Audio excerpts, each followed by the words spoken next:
Du coup, Jean-Paul, on sait qu'il y a des catégories spécifiques de la population qui seront plus touchées par ces hausses, comme par exemple les retraités, dont les cotisations augmenteront de plus de 5%, alors que nous savons que les retraites, elles, n'ont augmenté que de 2,8% environ.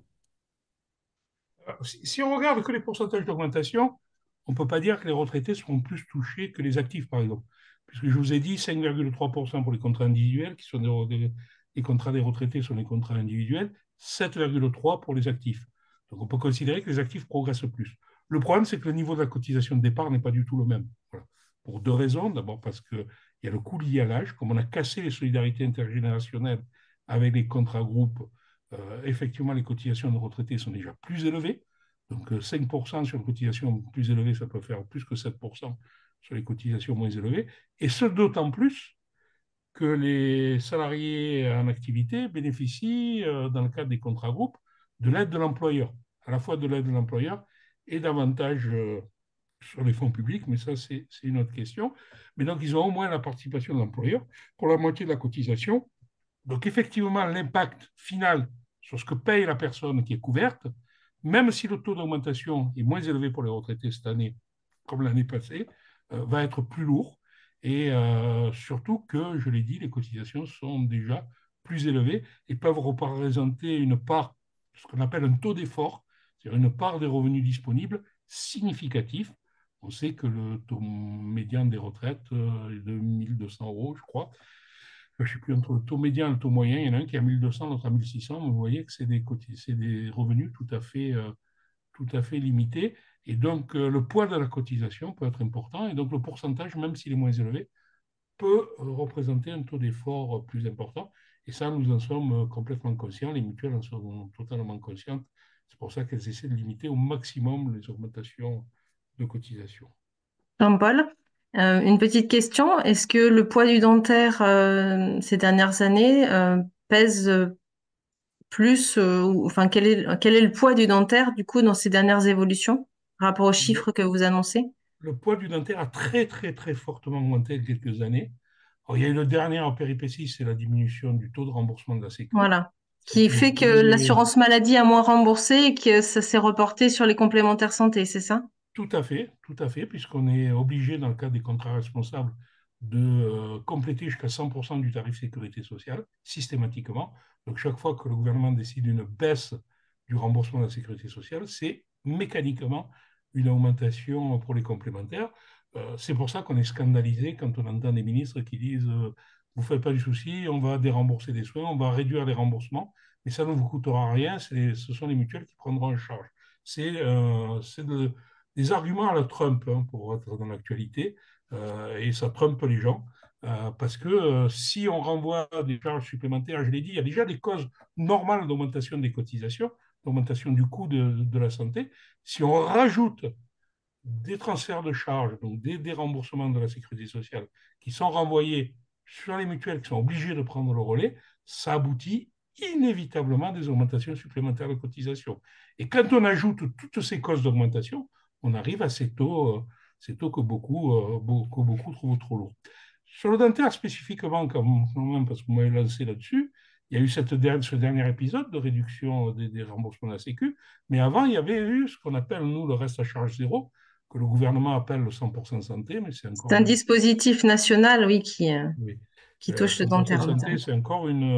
c'est encore une appellation trompeuse, parce que ça peut laisser entendre que la Sécu qui prend 100%. J'ai encore entendu dans une grande radio nationale, quelqu'un disait, oui, les prothèses auditives, la Sécurité sociale a décidé de 3 ans de les prendre en charge intégralement. C'est totalement faux. L'essentiel du coût, pour ne pas dire la totalité du coût de ces mesures de reste à charge nul, c'est-à-dire d'élimination du reste à charge pour les personnes concernées, pèse essentiellement sur les mutuelles et ça a été extrêmement lourd. Cette mesure, elle, toute seule, a justifié 11% d'augmentation des cotisations en 2 ans. Ça a coûté 11% aux mutualistes de plus sur leurs cotisations. Alors, c'est vrai que c'est un service intéressant, hein, ça concerne les prothèses dentaires, puisqu'on parlait du dentaire, l'optique, les lunettes et les lentilles, et les prothèses auditives. C'est des soins coûteux, très très mal remboursés par la Sécu, mais ce n'est pas la Sécu qui a augmenté son remboursement, c'est la mutualité. Et même sur certains de ces soins, la Sécurité sociale en a profité pour se désengager. Et donc, ça a abouti à un transfert massif. Donc, oui, le dentaire a été, ces dernières années, une très forte cause de l'augmentation des cotisations mutualistes. Vous parliez tout à l'heure, Jean-Paul, de taxes. Est-ce que notre fédération, donc au niveau national, agit auprès du gouvernement pour la suppression de ces taxes afin de diminuer je vous lis la question, hein, afin de diminuer le montant des cotisations, notamment pour les retraités? Alors, oui, la mutualité française dénonce ces taxes, totalement injustifiées, hein. C'est le président de la mutualité française au Congrès de Marseille il y a 2 ans qui disait les complémentaires santé sont taxés 3 fois plus qu'un hamburger, c'est inadmissible. Et il a raison, hein, les produits de première nécessité sont taxés au maximum à 10%, soit 5, soit 10. Nous, on est déjà à 14. En plus, je ne vais pas rentrer dans les mécanismes fiscaux, mais 14% de taxes sur les assurances, c'est plus que 14% de TVA. Sur la TVA, ça se récupère, alors que la taxe, elle ne se récupère pas du tout. Donc, elle frappe en plein la cotisation mutualiste. Et en plus, on nous parle d'augmenter encore les taxes. Il faut savoir que la situation normale pour les complémentaires santé, c'était le cas pratiquement jusqu'à la fin du XXe siècle, et c'est le cas dans la plupart des pays qui nous entourent, c'est l'absence de taxation. Et même à la fin du XXe siècle, on avait commencé à contribuer, parce qu'à l'époque était la CMU, on y contribuait pour 20%, ça représentait 2% de taxes. On est passé maintenant à 14%, ça fait multiplier par 7 en 20 ans, multiplié par 7. Et puis surtout, l'État s'est complètement désengagé du financement de ce qui était la CMU, qui est maintenant la C2S, qui est la complémentaire santé solidaire pour les personnes qui n'ont pas les moyens de souscrire une complémentaire santé sur leur seul moyen propre. Donc la complémentaire santé solidaire, aujourd'hui, elle est financée en totalité par la taxe sur les complémentaires et donc par les mutualistes au travers de leurs cotisations. Il faut savoir qu'aujourd'hui, c'est 2 mois de cotisation qui partent en taxes, quoi. Les mutuelles, ce n'est pas des collecteurs d'impôts, c'est des organismes pour compléter le remboursement de la sécurité sociale afin de permettre aux gens de se soigner. On nous a transformés en 20 ans en collecteurs d'impôts. Ça, c'est un phénomène totalement délétère. Et il faut savoir, juste un dernier mot sur les taxes, que si le gouvernement applique ce que semblait indiquer Mme Vautrin, c'est-à-dire une taxe pour 1 milliard d'euros supplémentaires, ce sont essentiellement les retraités. Ça va peser 3 fois plus sur les retraités, compte tenu du niveau de cotisation et de la non-aide d'un employeur. Ça va peser 3 fois plus sur les retraités que sur les actifs. Donc cet élément de taxe et d'augmentation des taxes est un élément majeur de la difficulté à accéder à la complémentaire santé aujourd'hui et donc d'accéder aux soins. Alors, oui, la Fédération de la mutualité française le dénonce, elle mène des actions. Certains ne trouvent pas assez, certains ne trouvent pas sous la forme qu'ils souhaitent, mais en tout cas, on est tous d'accord en mutualité sur le fait que ces taxes sont non seulement illégitimes, ces taxes, elles servent à financer la sécurité sociale. Aujourd'hui, c'est 6 milliards d'euros. On devrait en ajouter un, ça ferait 7. 6 milliards d'euros. Sur ces 6 milliards d'euros, il y a 3 milliards qui financent la C2S, la complémentaire santé solidaire, et il y a 3 milliards de financement complémentaire à la Sécu. C'est-à-dire qu'aujourd'hui, au travers des cotisations mutualistes, on finance la Sécu. C'est absolument pas légitime. C'est pas une base normale, c'est pas une base, y compris juste, pour financer la sécurité sociale. La sécurité sociale est censée être financée sur la base des ressources des personnes. Là, aujourd'hui, on fait financer 3 fois plus par les retraités qu'un revenu inférieur aux actifs. Donc, c'est une situation absolument délétère et c'est une des causes majeures de l'évolution des cotisations et de l'évolution trop importante des cotisations. Et effectivement, il y a une personne qui parle dans le chat du renoncement à une complémentaire santé, du renoncement aux soins. Effectivement, toute cette situation y contribue. Absolument, il faut savoir qu'aujourd'hui, vu les reculs de la sécurité sociale, il est de plus en plus difficile d'avoir une complémentaire, mais si on n'a pas de complémentaire, c'est l'accès aux soins qui est gravement remis en cause et de l'ensemble des soins, parce qu'on croit souvent que pour les maladies graves ou pour l'hospitalisation, on est mieux pris en charge. Pour les maladies graves, quand on est en affection de longue durée, ce qu'on appelle couramment le 100% en sécu, je suis à 100%, ce qui n'est pas juste du tout, puisque les gens qui sont soi-disant 100% ont un reste à charge après l'intervention de la sécu qui est 2 fois supérieur à ceux qui n'y sont pas, parce que c'est une moyenne, mais c'est parce qu'ils sont beaucoup plus malades et ils ont beaucoup plus de soins. Et comme il y a des trous dans la raquette de partout dans la couverture de la sécurité sociale, ils se retrouvent avec des restes à charge très importants. Et pour l'hôpital, on a vu au moment de la Covid qu'on pouvait avoir un ticket modérateur, c'est-à-dire un reste à charge pour la personne de plus de 10 000 euros. On a vu des cas à 12 14 000 euros pour des gens qui ont été hospitalisés un mois en réanimation. Il faut savoir aujourd'hui que dans les dossiers de surendettement qui sont étudiés au niveau de chaque département, il y a un tiers de ces dossiers qui comprennent de la dette hospitalière. Donc, quand on n'a pas de complémentaire santé, on est en grave précarité sanitaire et financière, en particulier quand on a de petits revenus. Et comme c'est les personnes qui ont des petits revenus, qui ont tendance à arbitrer par rapport au coût de leurs complémentaires en réduisant leurs prestations, on les met dans une situation d'insécurité. Et ça va à l'encontre des principes de la mutualité, mais aussi des principes de la sécurité sociale. C'est pour ça qu'on le dénonce très fortement. Merci Jean-Paul. David, est-ce que Oui, peut-être tu oui, veux oui. faire la Je, transition sur la ben, suite? je voulais simplement demander à Jean-Paul, du coup, ben, quelle solution peut proposer la mutualité justement pour limiter ces augmentations? Alors, ben, on est un peu en creux par rapport à tout ce que je viens de dire, hein. Euh, Par rapport au coût de la santé, qui est effectivement plus élevé pour les personnes avec l'âge. On a mis en place avec la sécurité sociale un système qui était censé assurer la solidarité intergénérationnelle et même assurer la solidarité entre ceux qui ont plus de revenus et ceux qui en ont moins. C'est le principe de la sécurité sociale. On paye en fonction de ses ressources et on reçoit en fonction de ses besoins et de son état de santé. À force de réduire la sécurité sociale, on a remis en cause cette situation et en plus, avec la création des contrats groupes réservés aux actifs, on a cassé la solidarité actifs-retraités et même actifs-jeunes, parce qu'il n'y a pas que les retraités, il y a aussi un problème d'accès à la santé des jeunes. On croit souvent qu'ils sont en bonne santé. On a vu lors de notamment des rencontres jeunes qu'on a organisées dans tout le pays, qu'ils pouvaient avoir des problèmes de santé, y compris des problèmes de santé majeurs, et que compte tenu de leurs faibles ressources, ils sont en grande difficulté très vite quand ils ont même des restes à charge minimes. Donc déjà, il y a une question de retrouver une solidarité intergénérationnelle en faisant évoluer d'abord en arrêtant de réduire le niveau de la sécurité sociale, si possible en le remontant, parce il est déjà trop bas. Donc il faut arrêter de dérembourser et il faut au contraire réfléchir à mieux rembourser. Et puis pour ce qui concerne les complémentaires, il faudrait commencer à rétablir une solidarité intergénérationnelle et une solidarité entre notamment les contrats groupes et les contrats individuels.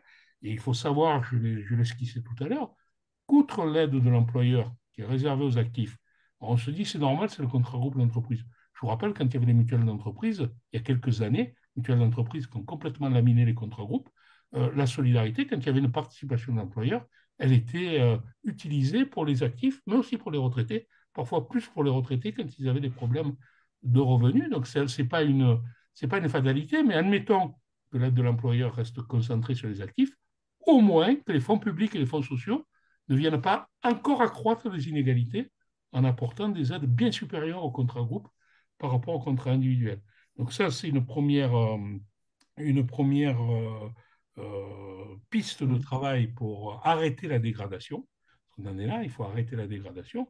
La deuxième piste, c'est d'arrêter de surcharger en taxes les complémentaires santé. Ce n'est pas possible de continuer, chaque fois que le gouvernement a un trou dans sa poche, d'essayer de gratter quelques euros qui, à la fin, finissent par faire des milliards. J'ai dit 6 milliards de taxes aujourd'hui, hein, en 20 ans, par petits bouts, par petite augmentation. On nous parle d'augmenter d'un milliard encore. Ça, c'est plus supportable. Après, il y a des choses à faire sur le système de santé, sur le coût du système de santé. Effectivement, il y a sans doute des économies à faire. On parle beaucoup de fraude actuellement. Bon, la fraude, on parle de la fraude aux prestations, mais très peu de la fraude aux cotisations. La fraude aux cotisations est 10 fois supérieure à la fraude aux prestations. Mais il y a aussi de la fraude sur les prestations. Il faut savoir que la fraude sur les prestations, elle est 90% le fait des professionnels de santé, pas des assurés sociaux. Donc il faut assurer, en tout cas en maladie. Donc il faut arrêter d'essayer de culpabiliser les assurés sociaux sur des fraudes totalement inventées et farfelues. Et et travailler sérieusement sur les véritables causes de fraude, à commencer par le problème des cotisations. Parce que le problème numéro un de la sécurité sociale, c'est quand même un problème de financement. Beaucoup d'économistes le disent. Malheureusement, le gouvernement ne l'entend pas du tout et les libéraux, on a vu encore la prise de position du MEDEF à la conférence sociale sur les retraites. Les libéraux entendent bien réduire encore les moyens. Et si on continue à réduire les ressources de la sécurité sociale, on ne trouvera pas de solution. Du coup, Aurélie, est-ce qu'il y a des questions dans le chat? Oui, tout à fait. D'autres questions? Alors,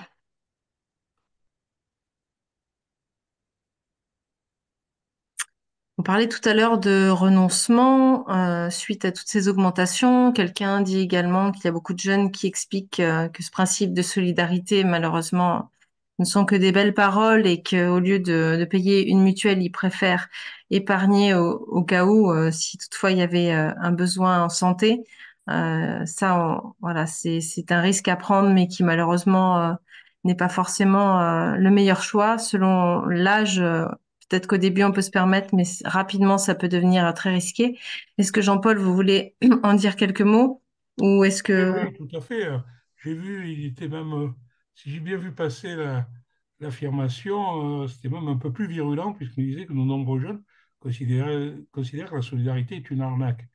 Alors, c'est un problème, hein, parce que sortir la solidarité, c'est revenir avant la sécurité sociale. Je le souhaite à personne. On a des pays qui nous montrent l'exemple. Quand il n'y a pas de système public développé, même s'ils en ont un embryonnaire, on regarde les États-Unis, 60 millions de personnes non couvertes et qui ne se soignent pas, quoi.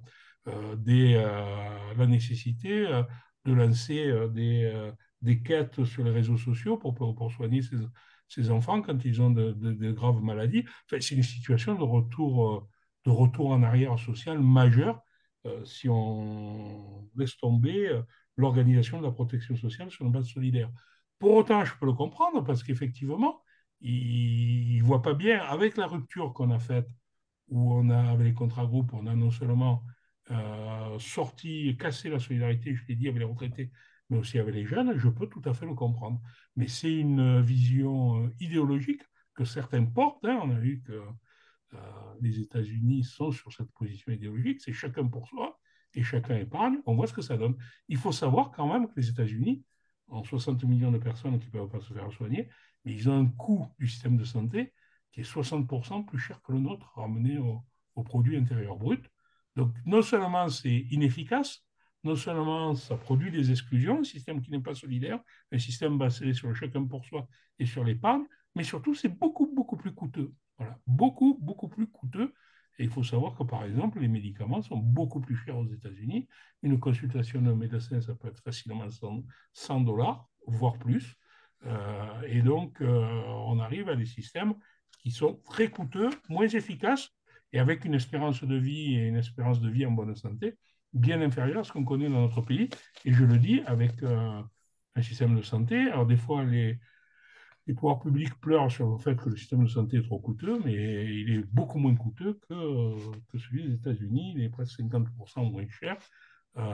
Donc voilà, il faut expliquer. C'est pas évident, mais il faut expliquer. Mais on sent bien que la tendance actuelle, et c'est pas M. Musk et Trump qui vont changer les choses, bien au contraire, c'est plutôt chacun pour soi. Mais le chacun pour soi, c'est quelques gagnants, beaucoup de perdants et certains qui perdent beaucoup, beaucoup, beaucoup. Est-ce qu'on accepterait de vivre aujourd'hui dans notre pays en n'étant pas certain de pouvoir faire soigner son enfant s'il est malade?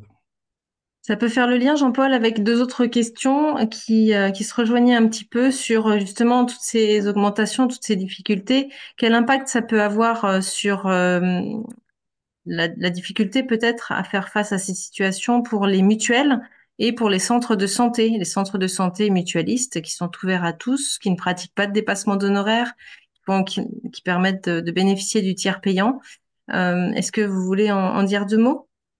Oui, j'ai vu une autre question avant. On va y revenir sur votre question. Je vois quelqu'un qui a écrit: le gouvernement français fait le généreux pour les étrangers au détriment des Français cotisants. C'est du grand n'importe quoi, hein, c'est même du pur mensonge. Les étrangers dans notre pays cotisent plus qu'ils ne reçoivent. Et le gouvernement, je ne vois pas en quoi il se montre généreux. Hein. Moi, j'habite près de la frontière italienne. près du col de l'Échelle.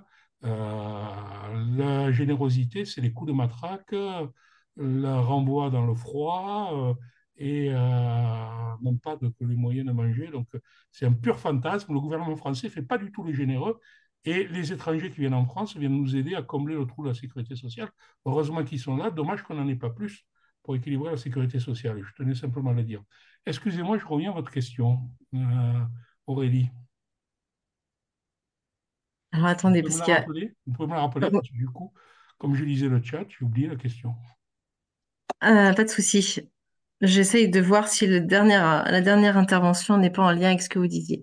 Euh, oui, il y a certaines personnes qui ont évoqué le fait que ces situations-là, ces augmentations sans cesse et ces taxes qui pèsent sur le mouvement mutualiste, on va dire, auraient un impact ou disons quelle pourrait être l'issue pour les mutuelles et les centres mutualistes par rapport à tout ça pour réussir à faire face à la situation. Je rappelais donc les centres mutualistes, ce sont des centres qui accueillent aussi bien les bénéficiaires d'une complémentaire santé mutuelle ou d'un autre organisme. Oui, ben, les centres mutualistes sont importants pour assurer l'accès aux soins parce qu'il ne suffit pas d'avoir un bon remboursement. Alors, c'est important, hein, si on n'a pas un remboursement, on peut avoir du mal à financer ses soins. Mais si on a un bon remboursement et qu'on n'a pas de médecin disponible, on parle de déserts médicaux, j'aime pas beaucoup le terme, mais ça veut dire ce que ça veut dire, c'est-à-dire si l'offre de soins n'est pas présente, ou si elle est présente à des conditions inaccessibles, c'est-à-dire avec des dépassements d'honoraires, un dépassement d'honoraires qui flambent, on ne peut pas se soigner non plus. Donc effectivement, il y a une articulation, une complémentarité entre les complémentaires santé qui viennent, et la sécurité sociale, qui viennent compléter la sécurité sociale qui finance, et la possibilité pour les mutuelles d'ouvrir des services de soins et d'accompagnement mutualiste qui permettent de proposer des soins de qualité et dans des conditions tarifaires acceptables. Il faut savoir que par le passé et encore aujourd'hui, les centres de santé, normalement, notamment, ont été un atout majeur pour lutter contre les dépassements d'honoraires délirants. Et il y a des dépassements d'honoraires délirants. Ils ont même été un outil pour permettre de faire pression sur les professionnels de santé qui, jusque dans les années 70, les médecins notamment, refusaient la Convention sécurité sociale. Donc les centres de santé médicaux ont été y compris un outil pour obtenir que les médecins soient quasiment tous conventionnés à la sécurité sociale. Pour nous, ça va de soi. On ne se pose même plus la question. Il faut savoir qu'il y a à peu près 1% de médecins qui ne sont pas conventionnés. Les médecins agitent souvent la menace de se déconventionner, ça c'est des bidons, hein. Ils en parlent toujours, mais ils ne le font jamais, parce qu'ils sont trop heureux d'être sous le robinet des fonds sociaux qui financent leurs pratiques et qui financent leurs patients, qui solvabilisent leur patientèle. Mais ça n'a pas toujours été le cas, et notamment quand on parle de 45, par exemple, on en parle souvent parce que c'est la création de la sécurité sociale. Il faut savoir que le 45 aux années 70, tous les médecins n'étaient pas conventionnés, même pendant une longue période, donc ça fait plus de 25 ans, il y avait une majorité de médecins qui refusaient le conventionnement. Et donc le fait que la mutualité ait pu développer, notamment les centres de santé, a permis de pousser, je pense notamment dans notre région Aix-en-Provence, où la Ligue locale des médecins libéraux refusait absolument de se conventionner avec la sécurité sociale parce qu'ils considéraient que c'était de la médecine bolchevique. C'est la création du centre de santé mutualiste qui a permis de casser ce refus du conventionnement.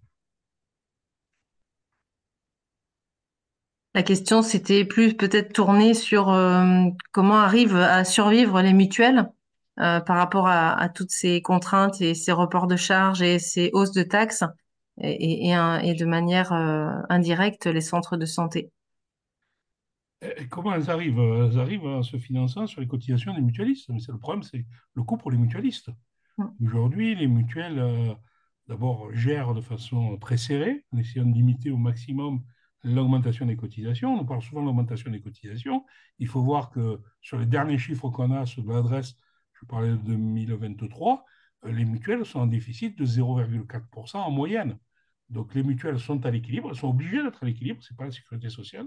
Si on est en déficit de façon récurrente en mutualité, on perd très vite, la mutuelle disparaît très rapidement.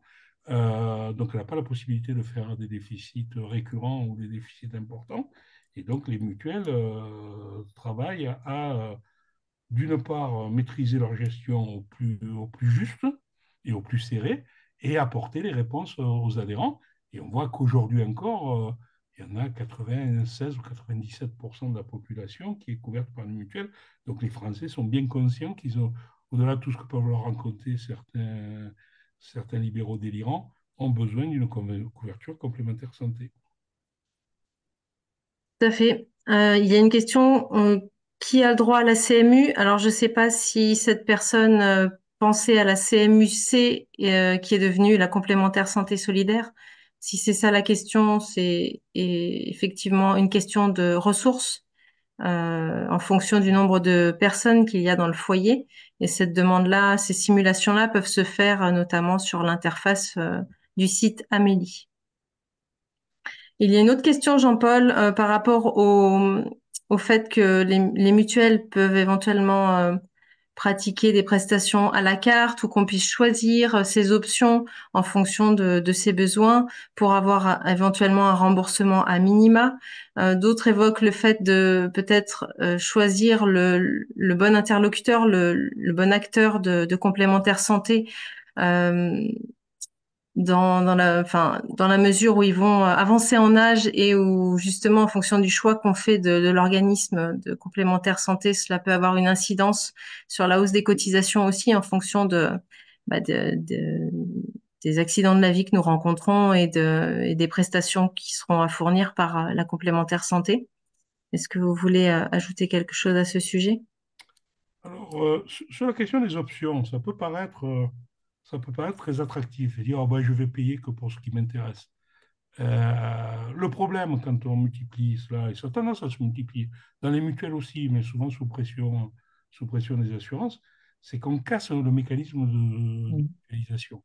Le principe de la mutualisation, c'est qu'on répartit sur un grand nombre de personnes des frais dont elles n'ont pas toutes besoin au même niveau. Si chacun ne prend la couverture que pour ce qu'il estime être son besoin, d'abord, il se met en situation de danger parce qu'il peut avoir un accident de santé qui ne concerne pas ce qu'il avait ciblé comme son besoin premier, mais surtout ceux qui vont souffrir sont ceux qui ont besoin. Mais mettons qu'on mette en place une option pour les prothèses dentaires. Il n'y a que ceux qui ont des caries qui vont souscrire à cette catégorie. Et la couverture va être extrêmement chère, voire inaccessible. Donc il y a possibilité de faire des options, il y a des mutuelles qui en font, mais on ne peut pas aller trop finement, parce que sinon on arrive à ce que fait l'assurance, hein, c'est-à-dire le ciblage individuel. Le ciblage individuel en fonction de votre coût de santé. Mais ça veut dire que les gens, quand ils vieillissent ou quand ils sont malades, ils deviennent inassurables, comme disent les assureurs, et donc d'une façon ou d'une autre, on les exclut en augmentant les cotisations. Aujourd'hui, on n'a plus le droit d'exclure directement en France avec les contrats responsables, mais les assureurs ne se privent pas d'individualiser les cotisations. Et ça va rejoindre la réponse sur la deuxième partie. Le problème, quand on veut une complémentaire santé, alors, je vais vous dire, il faut prendre une mutuelle, une vraie mutuelle, absolument. Vous allez me dire, c'est normal, vous êtes le président de la mutualité française, donc vous argumentez pour les mutuelles, mais 75% des Français de plus de 65 ans ont choisi la mutualité, et c'est pas pour rien, quoi. C'est parce que La mutualité, c'est le mouvement mutualiste, hein. Ça, c'est un organisme de complémentaire santé qui est une vraie mutuelle et qui cotise à la mutualité française. C'est ça que vous voulez dire? oui, une vraie mutuelle qui est du code de la mutualité. Donc, pas une mutuelle. C'est vrai qu'on emploie le terme mutuelle pour n'importe quoi, y compris pour des assurances parfois, qui se présentent comme mutuelles de façon qui est pas correcte, mais elles le font quand même. Donc, effectivement, avoir une vraie mutuelle, en particulier quand on vieillit, c'est une condition de sécurité de sa couverture dans la durée. On sait que les mutuelles limitent au maximum les augmentations de cotisation et surtout les classes d'âge qui sinon peuvent être sans limite hein, pour certaines couvertures. Donc voilà, choisir une mutuelle, une vraie mutuelle, comme j'ai dit, là, on avait fait une campagne sur les vraies mutuelles. Oui, je vous remets le lien dans le Mutuelles, chat. voilà. Comme ça, si toutefois quelqu'un a un doute, il peut aller sur le site de la mutualité française, taper le nom de son organisme de complémentaire santé et voir du coup s'il est régi par le code de la mutualité. Ça en fait une vraie mutuelle. Il y a un participant qui m'a envoyé un message en me disant qu'on m'entend mal. Est-ce que c'est moi ou c'est ces appareils qui sont Non, mal réglés? Parce que je le Non, connais bien, donc non, ça va.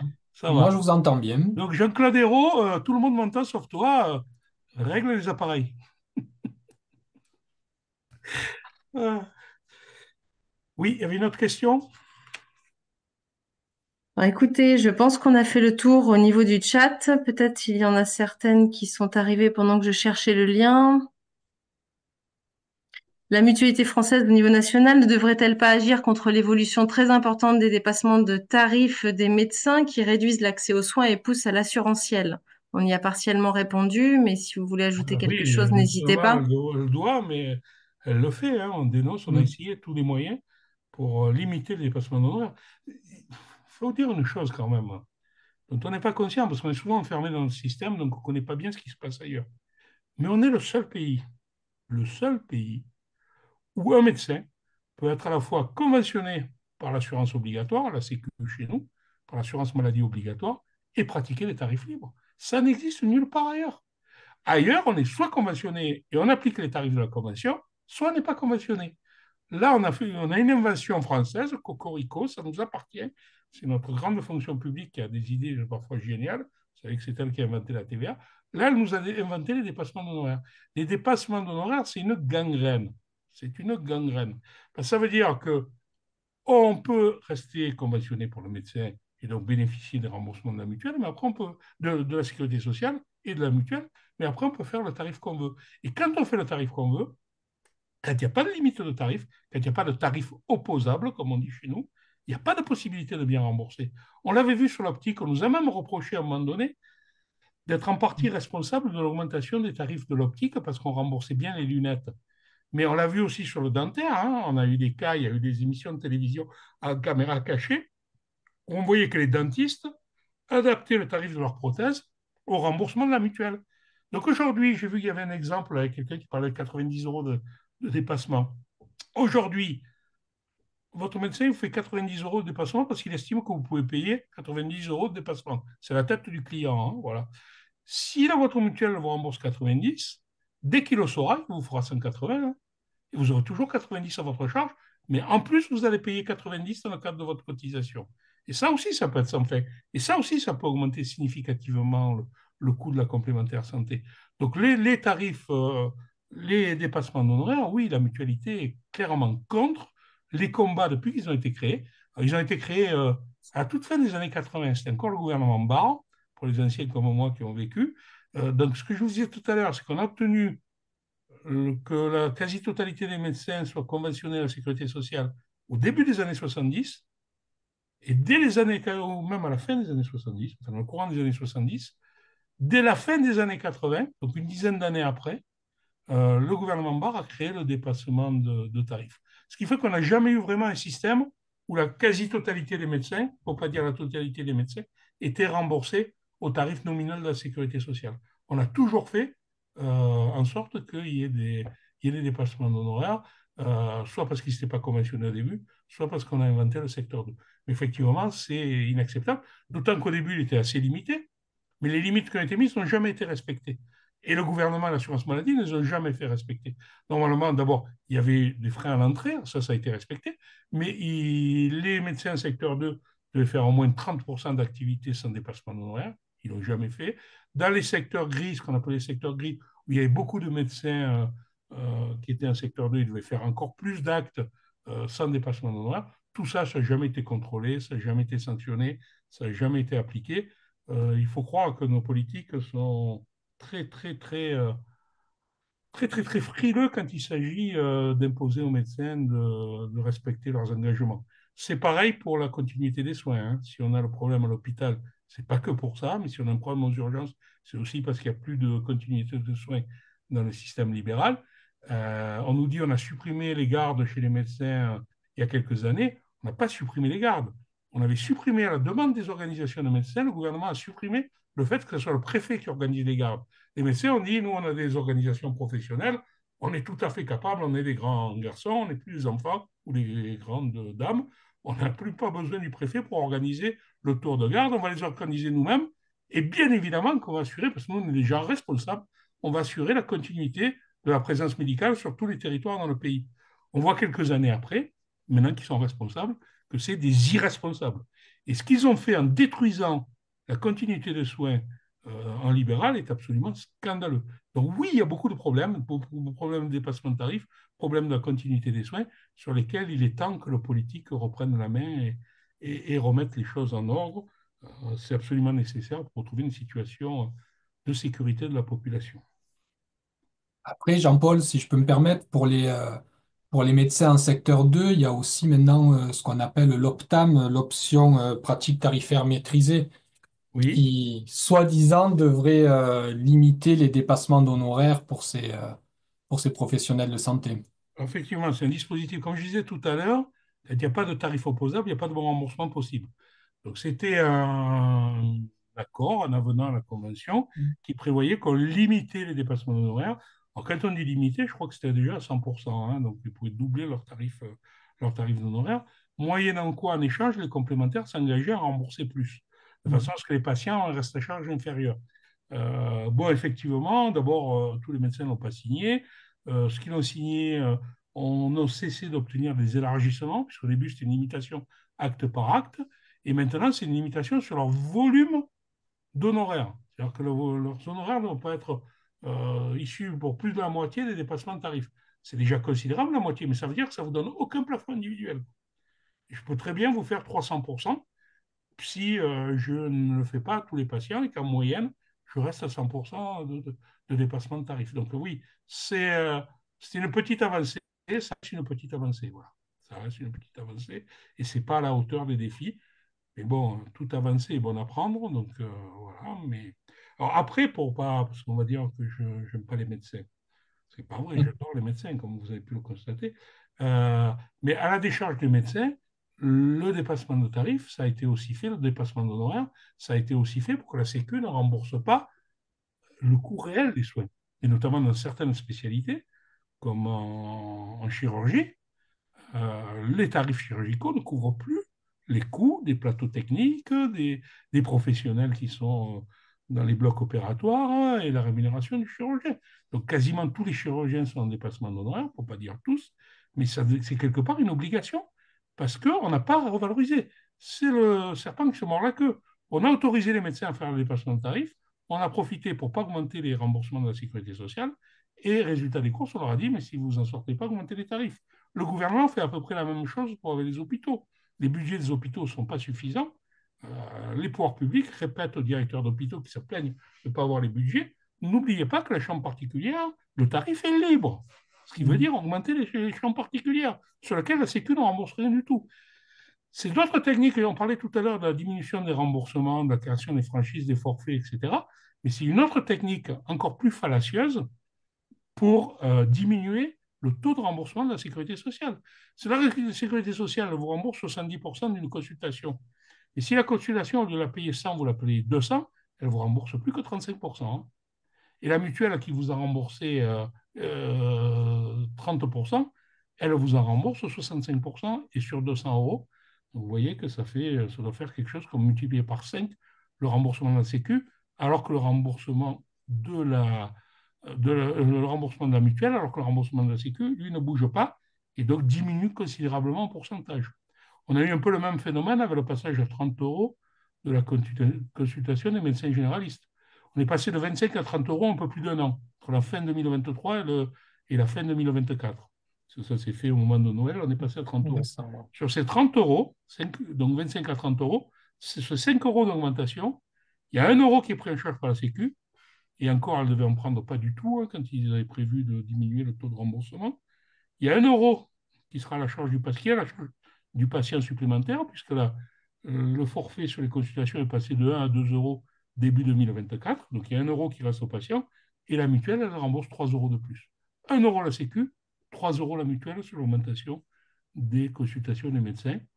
Et si le gouvernement Barnier avait pu faire ce qu'il voulait faire, c'est-à-dire dérembourser, diminuer le remboursement de la consultation à 60%, la sécurité sociale, elle aurait été à moins 0,50. C'est-à-dire qu'elle aurait remboursé 50 centimes de moins que quand la consultation était à 25 euros. C'est comme ça aussi qu'on transfère des charges, qu'on fait exploser le niveau des cotisations mutualistes. J'ai une petite question, Jean-Paul.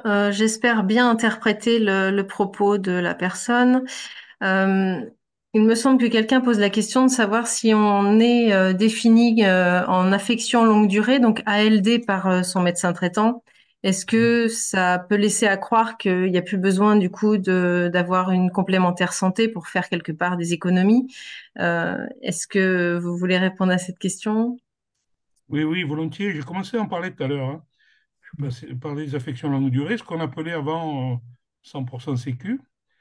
Et moi, j'ai eu souvent des mutualistes dans nos réunions, en assemblée générale, qui venaient me dire, mais je ne comprends pas pourquoi je paye la mutuelle alors que je suis au 100% Sécu. Et c'est ce que j'expliquais tout à l'heure. Quand vous êtes en ALD, non seulement ça ne vous coûte pas moins cher, mais ça vous coûte plus cher, le double. Après intervention de la Sécu, le reste à charge pour les malades en ALD est du double du reste à charge pour les autres assurés sociaux. Alors pourquoi la Sécu rembourse plus? Ok, c'est vrai, elle rembourse plus, elle rembourse 100% du tarif opposable, mais il y a des tas de soins qui ne sont pas remboursés, et de plus en plus, forfaits hospitaliers, les forfaits, les franchises, les médicaments non remboursés, enfin, il y a tout un tas de frais qui ne sont pas remboursés, donc le reste en charge est beaucoup plus important, et en plus, les malades en ALD, c'est qu'ils sont malades, quoi. Donc, ils ont des consommations, au départ, beaucoup plus élevées qu'un assuré social lambda. Donc, non, on prend un très gros risque, surtout quand on est en ALD, à ne pas avoir une complémentaire santé. Moi, je vous conseille au contraire, mais après, chacun fait ce qu'il veut, de renforcer votre couverture, hein, d'examiner avec vos conseillers mutualistes ce dont vous avez exactement besoin et de renforcer votre couverture parce que le reste à charge, il est très important. C'est pour ça que Oui, parce que 100%, vous êtes. au-delà de la pathologie couverte, effectivement, pour le reste. Il y a d'abord toutes les autres pathologies où on n'est plus couvert, puisqu'il y a les ordonnances hypnotisantes, mais même pour la pathologie couverte, hein, puisque les coûts augmentent, le reste à charge, c'est qu'il y a les coûts de la pathologie, on n'est jamais à 100%. Je discutais avec une dame qui avait eu un cancer du sein et qui me disait, voilà, j'ai eu un œdème au bras, c'est assez courant, il paraît, comme risque après opération. Donc, un œdème au bras, et le principal traitement, c'est un brassard compressif, un brassard compressif. Et bon, c'est la suite d'un cancer, donc c'est pris à charge à 100%. Elle me disait, c'est bien, c'est pris à charge à 100%. Sauf qu'en fait, moi, je paye encore 100%. Parce qu'en fait, dans les pharmacies, le premier prix, il est au double du tarif théorique sécurité sociale. Ce qu'il y a aussi, c'est ça, les tarifs théoriques. Vous savez qu'une paire de lunettes, ça doit être 1,20 € au tarif sécurité sociale. Et donc, il y a des tas de produits comme ça, ils sont pris à charge à 100%, et pourtant, ça vous coûte le double. Ça vous coûte autant que le remboursement de la Sécu. Pourquoi? Parce que le tarif, il est pas, le tarif de la Sécu, il n'est pas opposable. Quand je disais, quand il n'y a pas de tarif opposable, il n'y a pas de bon remboursement. Quand le tarif n'est pas opposable, et ça arrive souvent sur les matériels médicaux, vous pouvez aboutir au grand n'importe quoi. Donc, et c'est pour ça que nous, en mutualité, on a beaucoup de mal avec cette question de 100%. Quand on nous parle de 100%, moi, j'ai coutume de dire, alors ça c'est moi, hein, c'est pas la mutualité, mais quand en santé, on vous parle de 100%, c'est qu'on veut vous escroquer, parce que ça ne veut rien dire à 100%. À partir du moment où on a des dépassements de tarifs, où on a des tas de soins dont il n'y a pas de tarif opposable, soit par les dépassements de tarifs, soit par les autres mécanismes. Dire on va vous rembourser à 100%, ça n'a aucun sens, quoi, hein. Sinon, ça veut dire un remboursement sans limite, mais vous êtes prêt à assumer des cotisations sans limite? C'est un remboursement sans limite, c'est des cotisations sans limite. Comme on a tous des limites à nos revenus, je pense que personne n'est prêt à assumer les cotisations sans limite. Donc le 100%, quand on vous dit on vous rembourse à 100%, ça n'a aucun sens. Et quand vous êtes en ALD, c'est que vous êtes malade. Si vous êtes malade, vous avez vraiment intérêt à avoir une complémentaire santé. Et ça, ce n'est pas dans l'intérêt des mutuelles que je le dis, parce que comme on vous applique, nous, on ne fait pas de sélection, on vous applique la même cotisation qu'aux autres. Ceux qui sont en ALD sont les plus bénéficiaires des complémentaires santé et des mutuelles de tous les adhérents. C'est ceux qui en bénéficient le plus. Et c'est normal parce qu'ils sont malades, c'est notre rôle. C'est la solidarité entre les bien portants et les malades, qui est la base de la sécurité sociale comme de la mutualité. Donc oui, gardez votre mutuelle et même, je vous dis, examinez vos conseillers s'il ne faut pas la renforcer pour que vous n'ayez pas de mauvaises surprises. Et ne pas hésiter également à aller dans les centres de santé mutualistes. Il y a une personne, Mm. du coup, pour rebondir dans le chat, qui dit que l'élément différenciant du mouvement mutualiste est bien l'ensemble de nos œuvres sociales où le tiers payant est intégral et il n'y a pas de dépassement d'honoraires. Cette personne encourage du coup à les renforcer et à les défendre parce qu'ils sont pour elle le garant d'un accès à la santé pour tous. Ce qui m'amène du coup à vous partager dans le chat le lien vers notre site internet sur lequel vous pourrez retrouver en fonction de votre lieu d'habitation peut-être un centre à proximité qui soit centre de santé, magasin d'optique, dentaire. Voilà, il y a différentes thématiques selon les territoires. Est-ce qu'il y a d'autres questions? Est-ce que j'en aurais oublié dans le chat ou est-ce qu'éventuellement, Jean-Paul, vous avez envie de rebondir sur quelque chose que vous auriez vu? Non, je ne vois pas grand-chose, parce que quand on parle, c'est difficile de suivre la chat, Eh oui. C'est pour ça l'intervention. qu'on est là Je vois quand même que vous n'avez pour pas vous repris aider. l'intervention de Valérie Lamiro, qui nous rappelle l'importance de la prévention. C'est pourtant très important. Tout à fait. Donc, je souligne, mais vous avez son intervention dans le chat. Exactement. Et c'est vrai qu'elle parle des actions de prévention que le mouvement mutualiste et la mutualité française notamment met en place tout au long de l'année. Elle vous met le lien pour pouvoir retrouver ces actions qui sont ouvertes au grand public. Donc surtout ne pas hésiter à participer. Je suis Du, d'accord. du coup, est-ce que je m'adresse là à toutes les personnes qui participent à ce webinaire? Est-ce que vous avez d'autres questions? N'hésitez pas à les poser dans le chat. Si toutefois, il n'y en avait pas, je vous propose éventuellement de retrouver. Alors, on va venir aux petites questions. En dernier lieu, je partagerai le lien pour éventuellement retrouver nos interventions en replay sur YouTube, sur notre interface YouTube et éventuellement retrouver d'autres thématiques de web conférences. Donc, avant de terminer, je pourrais mettre ça sur le chat. Il y a une personne qui dit pourquoi les mutuelles ne font pas de tarifs fidélité? Est-ce que Jean-Paul voulait répondre? Est-ce qu'on essaye, nous, de répondre comme vous voulez? Moi, je n'ai pas vraiment de réponse. C'est pas des structures commerciales. Elles sont là pour apporter des solutions. Le tarif au plus près. Vous savez, quand on vous fait un cadeau d'un côté, c'est qu'on vous le reprend de l'autre. Donc, dire qu'on fait un tarif fidélité ou un avantage fidélité, ça voudrait dire qu'au départ, on tarifie au-dessus du coût réel. Je l'ai dit, on tarifie le plus serré possible et sans artifice commercial. On n'est pas des commerces. On nous reproche parfois d'avoir des frais de communication importants. C'est pas vrai. On est à moins de 1% parce qu'on limite tous les coûts. On est conscient du coût. Vous savez, les mutuelles, c'est des structures qui sont créées par les mutualistes, comme une association. C'est le même principe de gouvernance.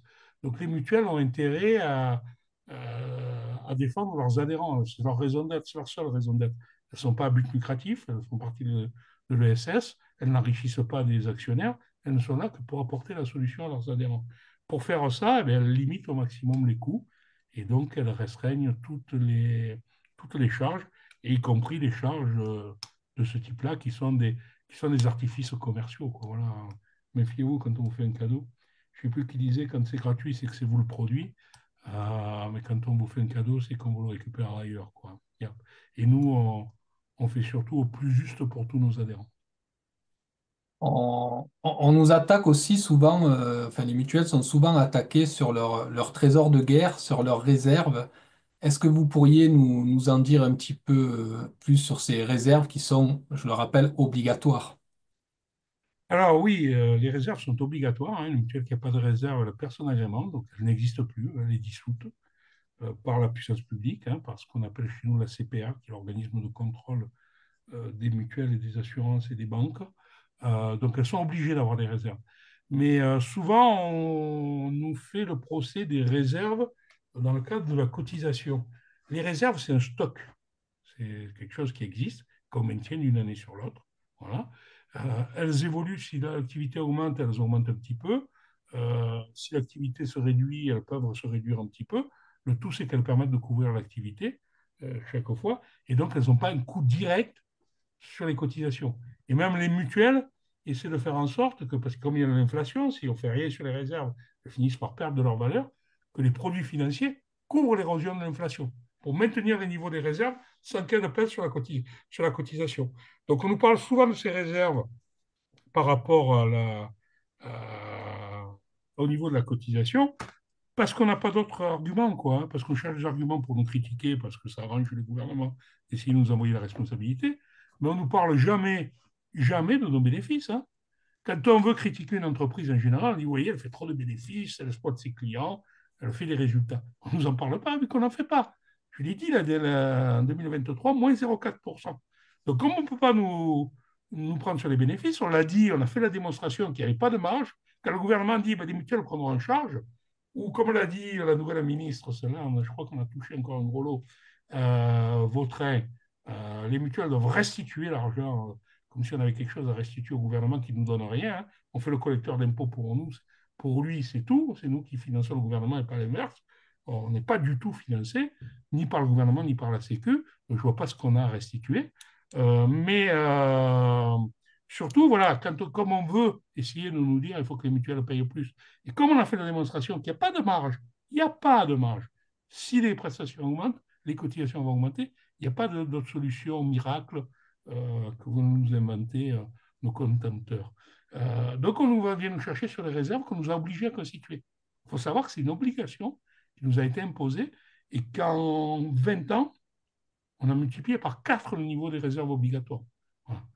Moi qui suis un vieux, j'ai connu la fin du XXe siècle où on avait 10% en gros des cotisations à mettre en réserve, avec ce qu'on appelait Solvabilité 1, qui était la première loi européenne, mais que la France s'est employée à transcrire en l'aggravant, notamment les exigences de réserve, puisqu'elle a mis en place un organisme de contrôle. À l'époque, c'était la CMIP qui nous a dit, eh bien, quand l'Europe exige 100, nous on exige 200.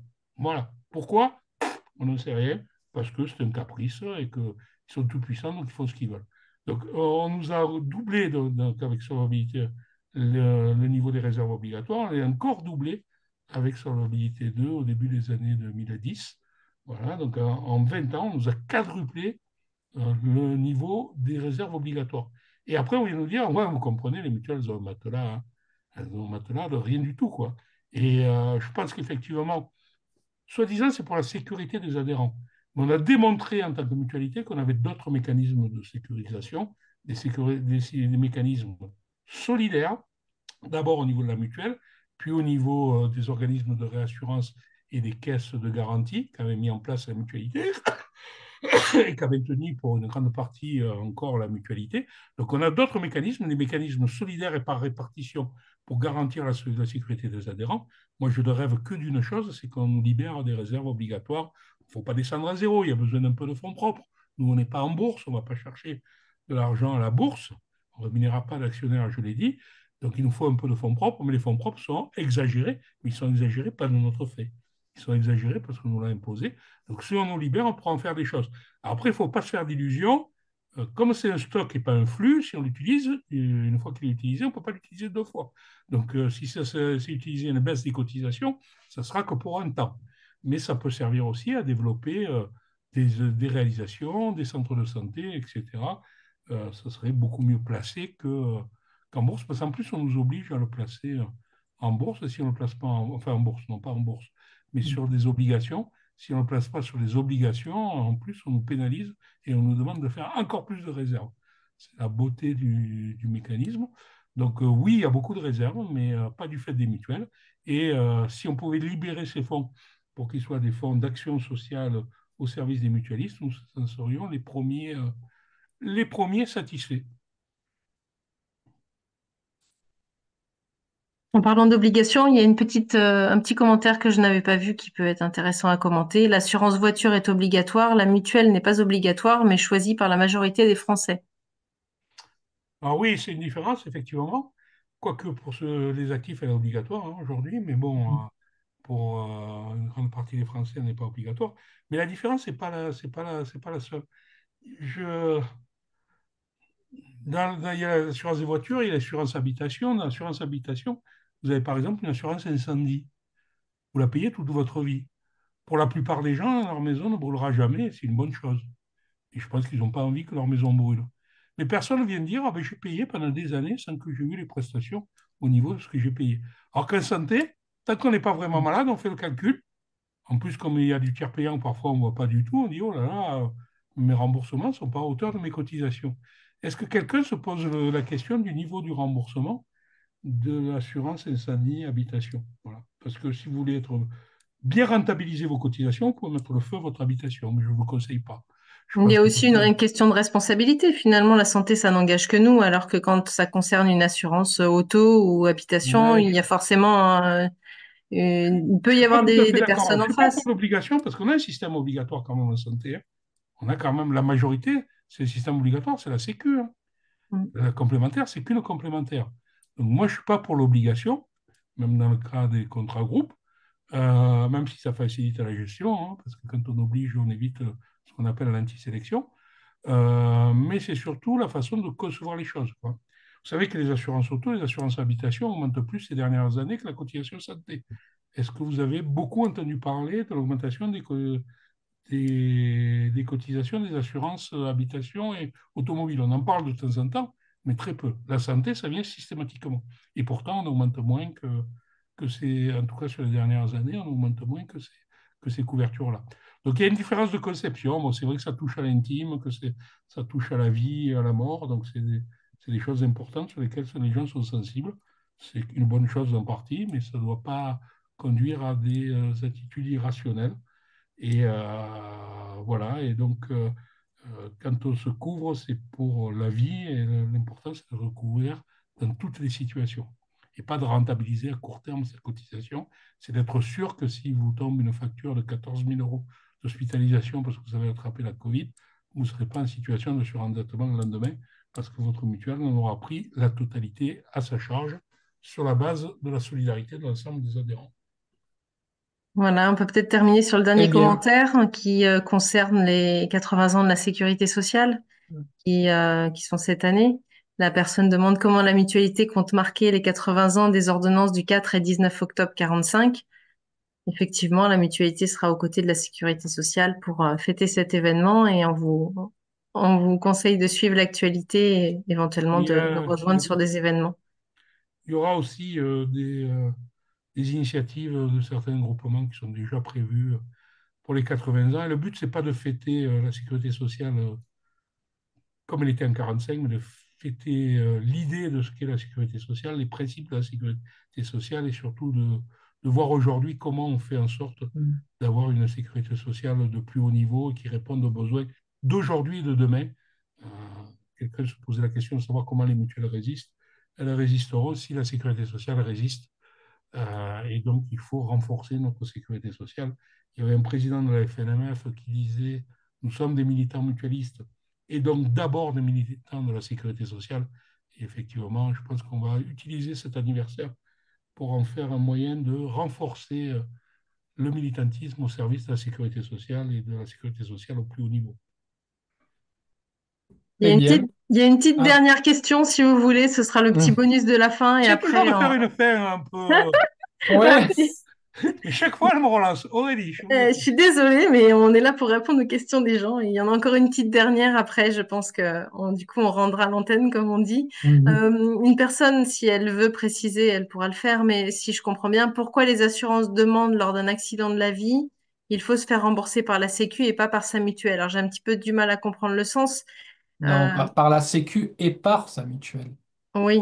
Alors du coup, En fait, Alors, je pense que la question, c'est pourquoi si on a une assurance, si on paye une assurance, pourquoi c'est à la sécurité sociale et à la mutuelle de prendre en charge les frais relatifs à cet accident. Je le comprends comme ça. alors, on est remboursé systématiquement par la Sécu et la mutuelle. Mais quand c'est un accident, il faut le signaler à la Sécu et à la mutuelle. Parce que malheureusement, la Sécu elle fait son travail pour son compte, mais comme elle n'est pas très solidaire, contrairement à son principe, elle n'informe même pas les mutuelles quand c'est un accident. Il faut le faire, vous ne serez pas moins remboursé, mais s'il y a un responsable, la sécurité sociale et la mutuelle, s'il est informé, se retourneront contre l'assurance de la personne responsable. Par exemple, un accident automobile ou autre chose. Et ça évite de faire supporter la solidarité de tous des responsabilités qui ne sont pas des responsabilités. Il faut rassurer nos adhérents là-dessus. Il n'y aura pas moins de remboursement, on vous assurera le remboursement. Et si c'est possible, on se retournera après vers l'assurance. Ça ne pénalisera pas non plus la personne responsable, sauf s'il a commis un délit, mais sinon, ça ne la pénalisera pas non plus. Si c'est un accident, c'est son assurance qui devra rembourser les sommes qu'auront avancées la Sécu et la mutuelle. C'est Et ce en qu'on plus, il appelle pourrait y avoir une indemnité complémentaire pour la personne Voilà. si elle a des séquelles, au-delà même des remboursements de ses soins de santé qu'assure la mutuelle et la Sécu. Mais vraiment, il n'y a pas de risque, au contraire, ça vous permet peut-être d'être mieux indemnisé et surtout pour la mutuelle et pour la Sécu de ne pas payer la place des assurances. C'est dommage, surtout pour le niveau des cotisations des mutuelles. Voilà. Très Merci bien. Jean-Paul. Ben, merci bien, Jean-Paul, pour toutes ces explications qui, je pense, nous apporteront des éclaircissements. Je remets Je, dans le chat le lien vers le replay et les autres webconférences de la Mutualité française Sud. nous, nous vous remercions toutes et tous de votre participation. Nous ne manquerons pas de vous informer lorsque nous remettrons en place un nouveau webinaire sur une autre thématique. Merci beaucoup. Très bonne soirée à toutes, très bonne soirée à tous. Merci à tous. Au Merci. revoir.